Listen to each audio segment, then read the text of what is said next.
สบายดีท่านผู้ฟังที่เคารพทุกท่านพบกับรายการวิทยุภาคภาษาลาวสถานีวิทยุ FEBC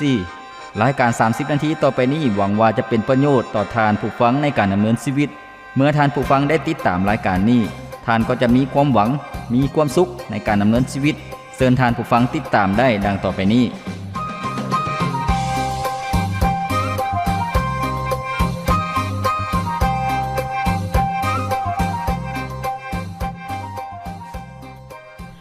ความชอบธรรมเป็นทางไปสู่ชีวิตแต่ความชั่วร้ายเป็นทางไปสู่ความตายสุภาษิตบทที่12ข้อที่28สุขสบายดีพ่อแม่พี่น้องท่านผู้ฟังที่เคารพรักทุกท่านพบกันอีกเช่นเคยกับรายการชีวิตนี้ยังมีความหวังข้าพเจ้าพรประเสริฐผู้ดำเนินรายการยินดีต้อนรับท่านผู้ฟังที่จะมาศึกษาเรียนรู้และรับประพรจากหลักคำสอนในพระคิดธรรมคัมภีร์ท่านฟังที่เคารพพระคิดธรรมคัมภีร์นั่นเป็นถ้อยคำที่มีฤทธิ์เดชเพราะว่าเป็นถ้อยคำของพระเจ้าที่พระเจ้าได้ทรงดลใจให้มนุษย์ได้เขียนขึ้นตามการแนะนำของพระเจ้าฉะนั้นพระคิดธรรมคัมภีร์จึงเป็นความจริงและสามารถเปลี่ยนแปลงชีวิตของมนุษย์ทุกคนได้เมื่อท่านผู้ฟังเปิดใจเรียนรู้และรับคำสอนจากพระคิดธรรมคัมภีร์และเอาไปประยุกต์ใช้ในชีวิตประจำวันชีวิตของท่านผู้ฟังก็จะได้รับการเปลี่ยนแปลงการดำเนินชีวิตของท่านผู้ฟังก็เป็นการดำเนินชีวิตที่มีพลังเป็นการดำเนินชีวิตที่มีความปิติยินดีและเป็นการดำเนินชีวิตที่ได้รับพระพรจากพระเจ้าและเป็นพระพรให้กับคนอื่นๆอีกท่านฟังที่เคารพรายการของพวกเขามีจุดประสงค์เป้าหมายให้กับพี่น้องประชาชนลาวบรรดาเผ่าได้เรียนรู้ได้เข้าใจถึงจุดประสงค์เป้าหมายของพระเจ้าสำหรับมนุษย์โดยเฉพาะจุดประสงค์เป้าหมายของพระเจ้าสำหรับคนลาวบรรดาเผ่าที่จะรู้จักความจริงว่าพระเจ้านั้นเป็นพระเจ้าผู้ทรงรักมนุษย์ทุกคนและพระเจ้าทรงปรารถนาอยากให้มนุษย์ทุกคนนั้นหลุดพ้นออกจากคำสาปแช่งหลุดพ้นออกจากเวรกรรมหลุดพ้นออกจากการพิพากษาหรือว่าการตัดสินลงโทษตกในนรกบึงไฟพระเจ้าทรงปรารถนาให้มนุษย์ทุกคนได้เข้าในแผ่นดินของพระเจ้านั่นก็คือเข้าครอบครองในแผ่นดินสวรรค์ร่วมกับพระเจ้าตลอดไปเป็นนิจท่านฟังที่เคารพที่ผ่านมารายการของพวกเขาได้นำเสนอหลายๆเรื่องราวหลายๆหัวข้อซึ่งให้แง่คิดที่ดีและเป็นพระพรให้กับท่านผู้ฟังหากท่านผู้ฟังท่านใดสนใจอยากรับฟังย้อนหลังท่านฟังก็สามารถรับฟังได้ผ่านทางหลายช่องทางบ่ว่าจะเป็นทางเว็บไซต์ทาง YouTube หรือว่าทาง Facebook เพียงแต่ท่านผู้ฟังพิมพ์เข้าไปว่าFEBC ลาวท่านฟังก็สามารถรับฟังตั้งแต่รายการทำอิฐจนถึงปัจจุบันซึ่งมีหลายหัวข้อมีหลายตอนท่านผู้ฟังที่เคารพรายการของพวกเรามื้อนี้ได้นำเสนอในหัวข้อใหม่ซึ่งเป็นภาคส่วนที่บอกว่าคำเทศนาของพระเยซูเจ้าหรือว่าคำสอนของพระเยซูเจ้าอยู่เทิงภูเขาซึ่งเป็นเหตุการณ์หรือว่าเป็นเรื่องราวที่พระเยซูเจ้าได้ทรงสั่งสอนเทศนาให้กับประชาชนและผู้ติดตามพระองค์ให้เข้าใจว่าการประพฤติหรือว่าท่าทีหรือว่าคุณสมบัติของคนที่จะเข้าในแผ่นดินของพระเจ้านั้นต้องมีการประพฤติแนวใดตามคำสอนหรือว่าจุดประสงค์ของพระเจ้าซึ่งคำสอนของพระเยซูเจ้าหรือว่าคำเทศนาเทิงโนนภูนั้นได้บันทึกไว้อยู่ในพระธรรมมัทธิวบทที่5จนถึงบทที่7ซึ่งมื้อนี้เองพวกเราได้เรียนรู้ในหัวข้อต่อไปที่บอกว่าคำสั่งสอนเรื่องการสาบานคำสั่งสอนเรื่องการสาบานปรากฏอยู่ในพระคัมภีร์มัทธิวบทที่5ข้อที่33ถึงข้อที่37มัทธิวบทที่5ข้อที่33ถึงข้อที่37ก็ได้มีเรื่องราวและเนื้อหาดังต่อไปนี้อันหนึ่งอีกเจ้าทั้งหลายได้ยินคำที่กล่าวแก่คนในสมัยบูฮานว่าอย่าเฮ็ดผิดต่อคำสาบาน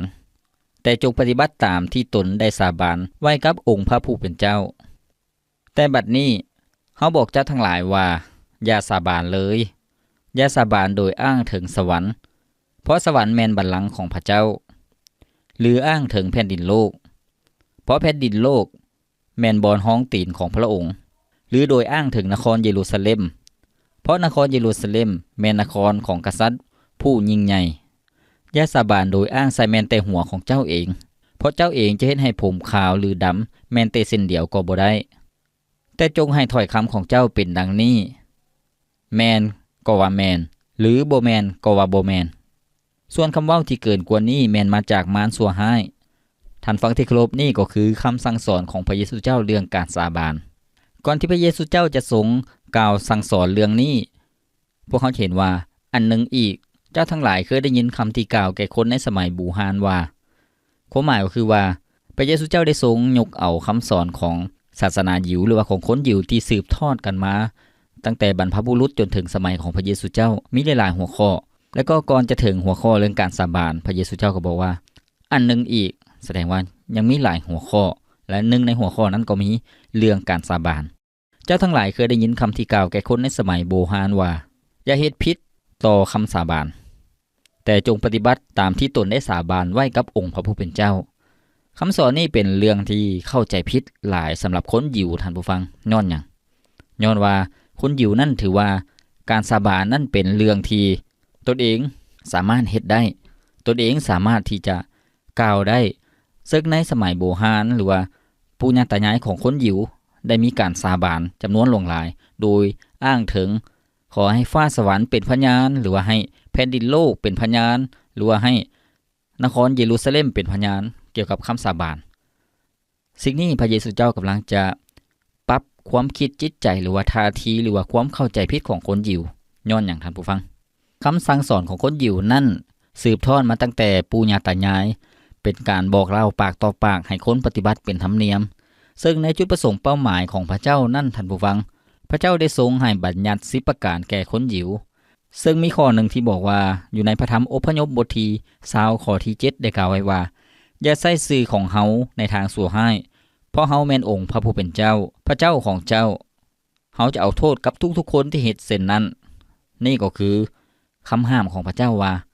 ห้ามใส่ชื่อของพระองค์ในทางชั่วร้ายเพราะว่าอย่างท่านผู้ฟังเพราะว่าประชากรของพระเจ้าหรือว่าคนอิสราเอลมักอ้างชื่อของพระเจ้าหรือว่าเป็นพยานหรือว่าอ้างชื่อของพระเจ้าในการสาบานในอีกจุดหนึ่งอยู่ในพระธรรมระเบียบพวกเลวีบทที่19ข้อที่12ได้กล่าวไว้ว่าจะสาบานออกนามชื่อของเฮาเพื่อตัวซึ่งเป็นการนำความเสื่อมเสียมาสู่น้ำชื่อของพระเจ้าเฮาแม่นองค์พระผู้เป็นเจ้านี่ก็คือคำห้ามของพระเจ้าห้ามสาบานหรือว่าอย่าสาบานออกน้ำชื่อของพระเจ้าในทางที่ชั่วร้ายหรือว่าในทางขี้ตัวนั่นเองท่านผู้ฟังซึ่งท่าทีนี้เกิดขึ้นหลายๆในพระคัมภีร์เดิมตั้งแต่ในสมัยกษัตริย์ท่านผู้ฟังย้อนหยังก่อนที่กษัตริย์จะออกไปสู้รบนั่นกษัตริย์จะมาหาผู้ทำนวยแล้วก็จะมาขอคำปรึกษาจากผู้ทำนวยซึ่งเชื่อว่าผู้ทำนวยนั่นจะได้รับการเปิดเผยจากพระเจ้าแต่ว่าในสมัยนั้นก็มีผู้ทำนวยปลอมท่านผู้ฟังแล้วก็มีผู้ทำนวยที่มาจากพระเจ้าแท้ๆซึ่งหลายๆกรณีซึ่งบรรดาผู้ทำนวยปลอมก็จะทำนวยหรือว่าพยากรณ์เอาใจกษัตริย์บอกว่าจงไปสู้รบร่วมกับกษัตริย์นั่นกษัตริย์นี้แล้วก็พระเจ้าจะทรงประทานชัยชนะให้กับท่านกษัตริย์เหล่านั้นก็เชื่อผู้ทำนวยปลอมท่านผู้ฟังแต่ว่าบ่แม่นจุดประสงค์เป้าหมายของพระเจ้าที่ให้เชื่อผู้ทำนวยปลอมแต่ว่าให้เชื่อฟังพระเจ้าเท่านั้นเมื่อบรรดากษัตริย์บ่ได้เชื่อฟังพระเจ้าแต่ว่าไปเชื่อฟังบรรดาผู้ทำนวยปลอมในที่สุดการสู้รบก็พ่ายแพ้ให้กับศัตรูท่านผู้ฟังตามฟังที่ลบการที่พระเยซูเจ้าทรงสอนเรื่องคำว่าอย่าสาบานนี้หมายถึงอย่างท่านผู้ฟังหมายถึงว่าให้มนุษย์หรือว่าให้คนผู้ฟังพระองค์ในเวลานั้นให้ระมัดระวังคำเว้าย้อนอย่างท่านผู้ฟังอย่าใส่นามชื่อของพระเจ้าในทางที่ผิดหรือว่าในทางที่เสียหายอย่าเอานามชื่อของพระเจ้านั้นมาอ้างเพื่อจะให้คำเว้าของตนเองนั้นมีน้ำหนักพระเยซูเจ้าบอกว่าจริงก็ว่าจริงบ่จริงก็ว่าบ่จริงนอกนั้นมาจากมารชั่วร้ายนี่ก็คือคำตอบของพระเยซูเจ้าท่านผู้ฟังแต่บรรดาพวกผู้นำศาสนายิวในสมัยพระเยซูเจ้าหรือว่าก่อนหน้านั้นพวกเขาเจ้าก็ได้มักสาบานท่านผู้ฟังมักสาบานย้อนหยังย้อนว่า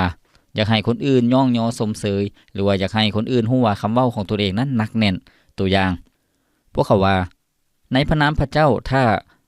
ค่อยเว้าบ่จริงขอให้ท้องฟ้าขอให้ฟ้าสวรรค์นั้นเป็นสีแดงพระเยซูเจ้าบอกว่าบ่ต้องเว้าบ่ต้องเอ่ยถึงท้องฟ้าสวรรค์เพราะว่าท้องฟ้าสวรรค์นั้นเป็นบ่อนประทับหรือว่าเป็นที่สถิตของพระเจ้าบางคนก็บอกว่าถ้าค่อยเว้าบ่จริงในพระนามพระเจ้าถ้าค่อยเว้าบ่จริงขอให้แผ่นดินไหวเกิดขึ้นพระเยซูเจ้าก็บอกว่าบ่ต้องอ้างถึงแผ่นดินโลกเพราะว่าแผ่นดินโลกนั้นเป็นที่ห้องตีนของพระเจ้าซึ่งในสมัยนั้นบางคนก็จะบอกว่าถ้าค่อยเว้าบ่จริงขอให้กำแพงนครเยรูซาเล็มพังลงพระเยซูเจ้าก็บอกว่าบ่ต้องเอ่ยถึงกำแพงเยรูซาเล็มย้อนว่านครเยรูซาเล็มนั้นเป็นที่ประทับของกษัตริย์หรือว่าบ่อนที่กษัตริย์ประทับอยู่บางคนบอกว่าในพระนามพระเจ้าถ้าค่อยเว้าเรื่องนี้บ่จริงถ้าเรื่องนี้เป็นเรื่องขี้ตัวให้พวกมันค่อยงอกเปลี่ยนสีเป็นสีขาวหมดเลยพระเยซูเจ้าก็บอกว่าบ่ต้องเอ่ยถึงหัวของเจ้าย้อนว่าพวกเจ้าเฮ็ดให้ผมเส้นนึงสีขาวก็เฮ็ดบ่ได้ความหมายคือว่ามนุษย์นั้นมีความจำกัดฉะนั้นจริงก็ว่าจริงบ่จริงก็ว่าบ่จริงนอกจากนั้นมาจากความชั่วร้าย ความหมายในที่นี้ก็คือว่าพระเยซูเจ้าบ่อยากให้คนเฮานั้นเฮ็ดผิดต่อคำเว้าของตนเองโดยเฉพาะคำสาบานถ้าตัวเองเฮ็ดบ่ได้บ่ต้องสาบานดีกว่าย้อนหยังย้อนว่าคนในสมัยพระเยซูเจ้าพวกเขามักใช้คำสาบานอ้างน้ำซื้อของพระเจ้าแล้วก็อ้างฟ้าสวรรค์อ้างแผ่นดินโลกอ้างนครเยรูซาเล็มหรือว่าอ้างหัวตัวเองเป็นประกันซึ่งเฮ็ดให้พระนามของพระเจ้านั้นเสื่อมเสียพระเจ้าบ่พอใจท่านผู้ฟังพระเยซูเจ้าจึงปรับความเข้าใจให้กับบรรดาผู้ฟังที่ได้เรียนรู้จากผู้นำศาสนายิวที่เรียนรู้เรื่องการสาบานพระเยซูเจ้าบอกว่าอย่าสาบานเลยย้อนว่ามนุษย์นั้นมีความจำกัดแล้วก็ถ้าสาบานแล้วบ่สามารถเฮ็ดตามคำสาบานของตนเองก็อย่าสาบานเลยท่านฟังที่เคารพให้พวกเรามาพักฟังเพลงจากรายการของพวกเราก่อนจัก1เสียงเพลงแล้วพวกเราจะมาเรียนรู้คำสอนเรื่องการสาบานนำกันอีกในช่วงต่อไปอย่ากังวลอย่าได้ท้อใจหากว่าเมื่อใดประสบทุกข์มาถึงต้องเจ็บต้องซ้ำจนหัวใจเฮาอ่อนล้าอย่านึกกลัวจงมั่นใจพระเยซูคริสต์หักเฮาเท่าใดพระองค์เข้าใจทุกหยดน้ำตาทุกนาทีพระองค์ยังมั่นคงหักเสมอเชื่อได้เลยพระองค์หักจริงใจพระองค์หักเหมือนเดิมเมื่อใดก็เหมือนเดิมหักเฮาเสมอและจะหักตลอดไปพระองค์หักเหมือนเดิมเมื่อใดพบทุกข์ภัยบ่มีวันใดที่จะหยุดหักเฮาในบางครั้งเกิดความท้อใจสับสนข้างในเป็นธรรมดาที่สำคัญพระองค์บ่ลงลืมเฮาจักครั้งพระองค์ยังหักเฮามั่นคงเหมือนเดิม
ท่านฟังที่เคารพมื้อนี้พวกเราได้เรียนรู้เรื่องคำสั่งสอนเรื่องการสาบานซึ่งในธรรมเนียมหรือว่าในวัฒนธรรมของคนยิวที่เชื่อพระเจ้านั้นพวกเขาเจ้าก็จะมีการสาบานหรือว่ามีการปฏิญาณต่อพระเจ้าซึ่งพระเจ้าก็บ่ได้ห้ามเรื่องนี้เรื่องการสาบานแต่พระเจ้าทรงห้ามเมื่อคนนั้นที่ใช้น้ำชื่อของพระเจ้าหรือว่าสาบานโดยอ้างท้องฟ้าโดยอ้างแผ่นดินโลกโดยอ้างนครเยรูซาเล็มหรือว่าเอาหัวตัวเองเป็นประกันพระเจ้าบ่ได้ทรงเห็นดีเห็นพร้อมในเรื่องนี้ย้อนว่าพระเจ้าอยากให้มนุษย์เว้าแต่ความจริงการที่มนุษย์ปฏิญาณหรือว่าสาบานกับพระเจ้านั้นก็เป็นสิ่งที่ดีแต่บนพื้นฐานการเชื่อฟังพระเจ้าเท่านั้นท่านผู้ฟังตัวอย่างพวกเราจะเห็นในเหตุการณ์ต่างๆในพระคัมภีร์เดิมที่หลายๆคนได้ปฏิญาณกับพระเจ้าเช่นตัวอย่างที่ ยาโคบได้ปฏิญาณกับพระเจ้าว่าถ้าพระเจ้าทรงให้ชีวิตของเพิ่นมีความอยู่รอดปลอดภัยและกลับมาในสถานที่บ้านเกิดเมืองนอนเพิ่นก็จะถวาย10 ลดหรือว่า1/10ให้กับพระเจ้าซึ่งสิ่งนี้เป็นความมั่นใจแล้วก็เป็นการยืนยันโดยพระเจ้าแล้วก็ยาโคบเองก็รู้ว่าสิ่งเหล่านั้นจะเกิดขึ้นอย่างแท้จริงเพิ่นก็สาบานกับพระเจ้าหรือว่าปฏิญาณกับพระเจ้าท่านฟังที่เคารพสำหรับประชากรของพระเจ้าการที่ปฏิญาณหรือว่าสาบานกับพระเจ้านั้นเป็นการยอมจำนนกับพระเจ้าหรือว่าเพิ่งพาในฤทธิ์อำนาจอันบ่จำกัดของพระเจ้าเป็นการมั่นใจว่าสิ่งเหล่านั้นที่พระเจ้าจะกระทำนั้นเกิดขึ้นอย่างแน่นอนย้อนว่าพระเจ้าทรงเป็นผู้รับรองสิ่งที่ระมัดระวังท่านผู้ฟังก็คือว่าการสาบานหรือว่าการปฏิญาณต่อพระเจ้านั้นบ่แม่นอยู่ถึงพื้นฐานหรือว่าอ้างอิงถึงการเจรจาหรือว่าการต่อรองกับพระเจ้าซึ่งพระเจ้าบ่ได้พอใจในสิ่งเหล่านั้นว่าถ้าพระเจ้าทรงให้ข้าน้อยได้สิ่งนั้นสิ่งนี้ได้เงินได้คำหลายข้าน้อยจะถวายให้กับพระเจ้าหรือว่าถ้าพระเจ้าให้ข้าน้อยเฮ็ดสิ่งเหล่านั้นสิ่งเหล่านี้สำเร็จข้าน้อยก็จะมอบสิ่งเหล่านั้นให้กับพระเจ้าบ่แม่นการต่อรองหรือว่าการเจรจาธุรกิจหรือว่าให้พระเจ้าเป็นหุ้นส่วนบ่แม่นสิ่งเหล่านั้นท่านผู้ฟังแต่ความหมายในที่นี้ที่พวกเขาปฏิญาณหรือว่าสาบานกับพระเจ้าก็คือว่าเป็นการพึ่งพาพระเจ้าแล้วแต่นำพระทัยหรือว่ามอบสิทธิอำนาจให้กับพระเจ้าอย่างหมดใจซึ่งในพระคัมภีร์เดิมก็มีคนที่ปฏิญาณกับพระเจ้าแต่ว่าปฏิญาณแบบทาทีหรือว่าสิ่งที่บ่ถูกต้องก็คือว่าเอาความคิดของตัวเองนั้นมาเป็นจุดศูนย์กลางตัวอย่างชายคนหนึ่งที่ชื่อว่ายัฟฟาซึ่งเราได้ปฏิญาณแล้วก็อ้างนามชื่อของพระเจ้าว่าถ้าพระเจ้าทรงให้ชนชาติอิสราเอลได้รับชัยชนะต่อศัตรูแล้วก็เมื่อกองทัพของตนเองเดินทางกลับบ้านเฮือนถ้าผู้ใดมาต้อนรับเป็นคนทำอิฐยัฟฟาก็จะถวายคนนั้นให้กับพระเจ้าในที่นี้ก็คือว่าจะบูชายันคนนั้นให้กับพระเจ้าซึ่งความคิดนี้เป็นความคิดที่มาจากคนต่างชาติท่านผู้ฟังคนต่างชาติที่มีการข้าวไหว้บูชารูปเคารพแล้วก็การเผาคนหรือว่าการถวายบูชายันให้กับพระของเขาเจ้าซึ่งยัฟฟาก็ได้รับอิทธิพลมาจากความเชื่อของคนต่างชาติเราก็ปฏิญาณหรือว่าสาบานกับพระเจ้าถ้าผู้ใดมาต้อนรับกองทัพอิสราเอลเป็นคนทำอิฐก็จะฆ่าคนนั้นก็คือว่าบูชายันให้กับพระเจ้าในที่สุดลูกสาวคนเดียวของยัฟฟาก็มาต้อนรับยัฟฟาก็เสียใจแต่ว่าบ่สามารถที่จะขัดกับคำสาบานของตนเองในที่สุดเพิ่นก็ได้ฆ่าลูกสาวของตนเองบูชายันให้กับพระเจ้าซึ่งเป็นสิ่งที่โหดร้ายป่าเถื่อนเป็นสิ่งที่บ่ถูกต้องและพระเจ้าบ่พอใจนำในพระคัมภีร์พระเจ้าบ่ได้สอนให้ฆ่าคนถวายให้กับพระเจ้าท่านผู้ฟังแม่นอยู่การที่ไผก็ตามที่ปฏิญาณหรือว่าสาบานในนามชื่อของพระเจ้าก็ต้องเฮ็ดตามคำมั่นสัญญาหรือว่าคำสาบานของตนเองนั้นเป็นสิ่งที่แสดงความสัตย์ซื่อต่อพระเจ้าแต่ก็ต้องเบิ่งในอีกรูปแบบหนึ่งก็คือว่าคำปฏิญาณหรือว่าคำสาบานของตัวเองนั้นเป็นสิ่งที่พระเจ้าพอใจหรือบ่คือกับกรณีที่ยัฟฟาที่ฆ่าลูกสาวของตนเองเป็นสิ่งที่พระเจ้าบ่พอใจแต่อีกด้านหนึ่งท่านผู้ฟังก็มีคนที่บ่สัตย์ซื่อต่อคำปฏิญาณหรือว่าคำสาบานต่อพระเจ้าตัวอย่างถ้าพระเจ้าทรงอวยพรให้ชีวิตของเขาเจ้าดีขึ้นถ้าแม่หรือว่าแกะตัวนี้ถือพามันเกิดลูกบ่ว่าเป็นตัวแม่หรือตัวผู้ก็จะถวายให้กับพระเจ้ากรณีบางคนก็ผิดคำสาบานต่อพระเจ้าก็คือว่าเมื่อเห็นลูกแกะหรือว่าลูกแบ่เกิดออกมางามน่าฮักตุ้ยพีดีงามก็อยากเลี้ยงไว้เป็นของตนเองบ่อยากถวายให้กับพระเจ้านี่ก็คือการบ่เฮ็ดตามคำมั่นสัญญาท่านฟังที่เคารพมื้อนี้พวกเราได้เรียนรู้คำสอนของพระเยซูเจ้าเรื่องการสาบานพระเยซูเจ้าบ่ได้ต้องการให้มนุษย์ต้องสาบานโดยอ้างนามชื่อของพระเจ้าอ้างฟ้าสวรรค์อ้างแผ่นดินโลกอ้างนครเยรูซาเล็มหรือว่าอ้างหัวตนเองเพราะว่ามนุษย์มีความจำกัดบ่สามารถเฮ็ดสิ่งใดที่เกินกำลังของตนเองแม้แต่ผมจะเฮ็ดให้สีดำหรือว่าสีขาวก็บ่ได้ย้อนว่ามนุษย์มีความจำกัดฉะนั้นพระเยซูเจ้าบ่อยากให้พวกเขาสาบานแต่ว่าท่านผู้ฟังที่เคารพหากพวกเขาเบิ่งในพระคริสตธรรมคัมภีร์จะเห็นว่าผู้หนึ่งที่มักจะสาบานหรือว่ามักจะให้คำมั่นสัญญานั่นก็คือองค์พระผู้เป็นเจ้านั่นเองท่านผู้ฟังพวกเขาจะเห็นในหลายๆบทในหลายตอนที่พระเจ้าได้ทรงให้คำมั่นสัญญากับมนุษย์เช่นอยู่ในพระธรรมปฐมกาลบทที่21ข้อที่1ได้บอกว่าองค์พระผู้เป็นเจ้าโปรดซอยนางสารา ตามที่พระองค์ได้สัญญาไว้หรือว่าได้ปฏิญาณหรือว่าได้สาบานไว้ก็คือว่าให้นางซาราที่อายุ75ปีนั้นที่เป็นมันเป็นหญิงเฒ่าแล้วแต่ยังมีลูกชายสืบทอดตระกูลท่านผู้ฟังแล้วก็พระเจ้าได้ทรงสัญญากับอับราฮัมไว้เช่นเดียวกันว่าจะให้ลูกหลานของเพิ่นนั้นมีเสื้อสายเต็มแผ่นดินโลกแล้วก็เป็นพระพรให้กับบรรดาประชาชาติท่านผู้ฟังนั่นก็คือคำมั่นสัญญาของพระเจ้าแล้วก็ในคำมั่นสัญญาของพระเจ้าที่บอกว่าจะให้เสื้อสายของดาวิดนั่นครอบครองตลอดไปให้บัลลังก์ของเพิ่นให้เสื้อสายของเพิ่นนั่นครอบครองตลอดไปนี่ก็คือคำมั่นสัญญาหรือว่าคำปฏิญาณของพระเจ้าซึ่งสำเร็จในองค์พระเยซูเจ้านั่นเองเป็นอย่างพระเจ้าจึงให้คำมั่นสัญญาย้อนว่าพระองค์นั้นทรงเฮ็ดได้ทุกสิ่งพระองค์นั้นมีฤทธิ์อำนาจบ่จำกัดเมื่อพระเจ้าทรงกล่าวไว้พระองค์สามารถเฮ็ดได้ทุกอย่างนี่ก็คือ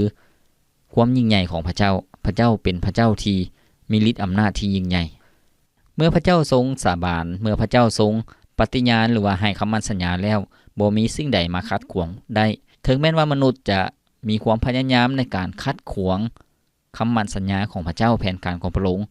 แต่แผนการของพระเจ้าก็จะสำเร็จทุกประการ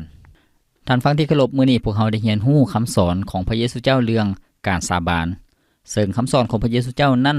เป็นสิ่งที่เฮ็ดให้คนเข้าใจถึงความจริงและจุดประสงค์เป้าหมายของพระเจ้าแล้วก็ต่างจากฮีตของประเพณีหรือว่าวัฒนธรรมการประพฤติของคนยิว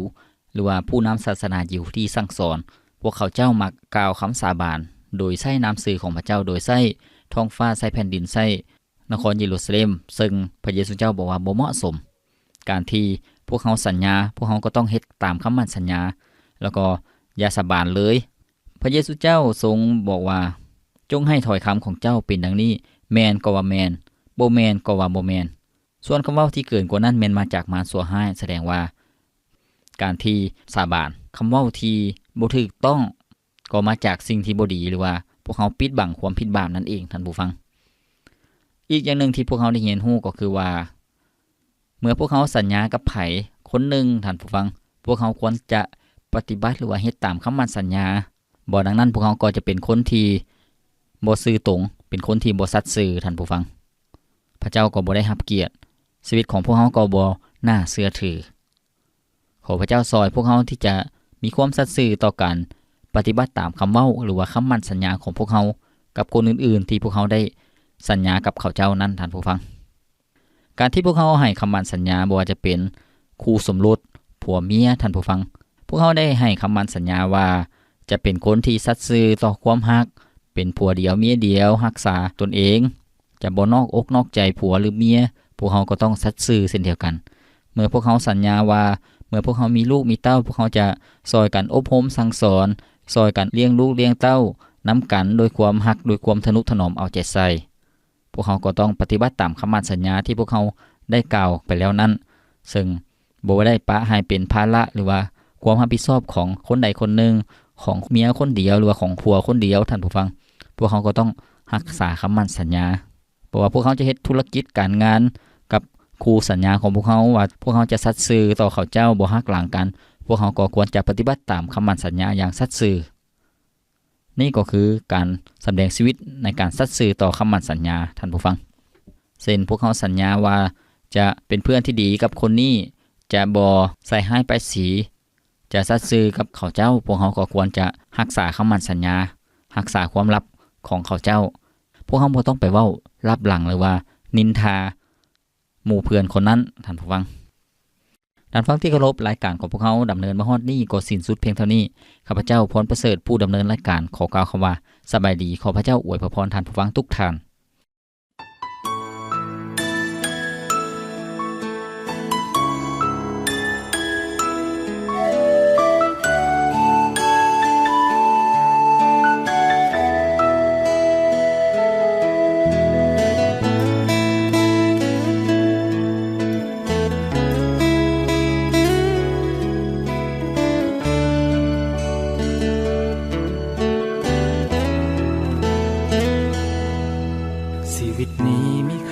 เพียงดินจะจบสิ้นในวันสุดท้ายโลกเฮาจะต้องสลายไปตามเวลา ระองค์สร้างเฮามีวิญญาณต้องกลับบ้านเหมือนดังเป็นมา อย่าเลื่อนลอยปล่อยเวลาให้มันเสียไป พระเจ้าหักเขานั้นบ่มีเหตุผลทั้งจากเป็นคนในฐานะใดจงหูเอาไว้ มีพระองค์ที่ยังคงหักเขาถึงแม้ชีวิตเอาให้เป็นจังใดผิดพลั้งพลาดไปบ่ได้หัวซาขอเพียงกลับมาพระองค์ก็พร้อมอภัยบ่มีสิ่งใดจะมากันกลางความหาของพระองค์จึงได้เสด็จลงมาพรีชีวาเพื่อไทยจากสวรรค์ลงมาสู่ไม้กางแขนยอมตายแทนแล้วคืนมาใหม่ผู้เสื่อวางใจได้มีความหวังอยู่ในพระองค์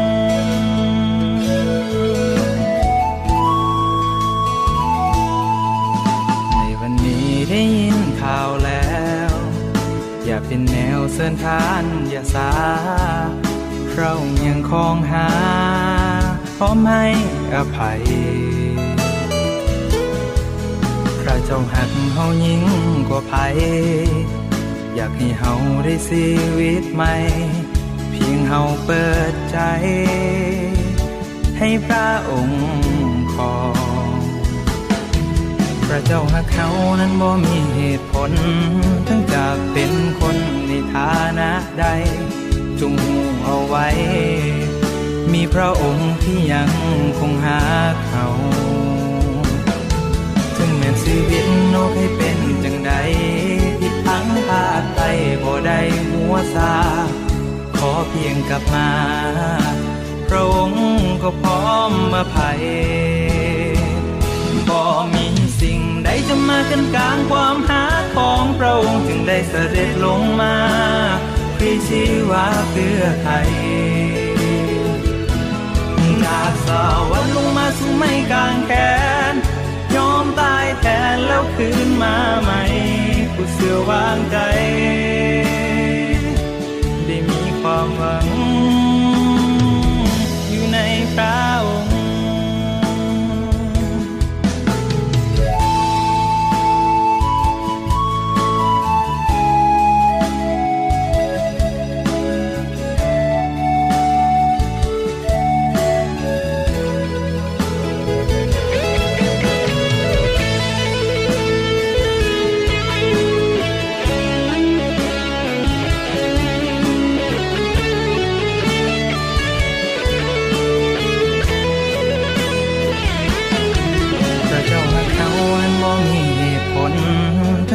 เป็นคนในฐานะใดจงหูเอาไว้มีพระองค์ที่ยังคงหาเขาถึงแม้ชีวิตเราให้เป็นจังใดที่พลั้งพลาดไปบ่ได้หัวซาขอเพียงกลับมาพระองค์ก็พร้อมอภัยบ่มีสิ่งใดจะมากันกลางความหาของพระองค์จึงได้เสด็จลงมาพรีชีวาเพื่อไทยจากสวรรค์ลงมาสู่ไม้กางแขนยอมตายแทนแล้วคืนมาใหม่ผู้เสื่อวางใจได้มีความหวัง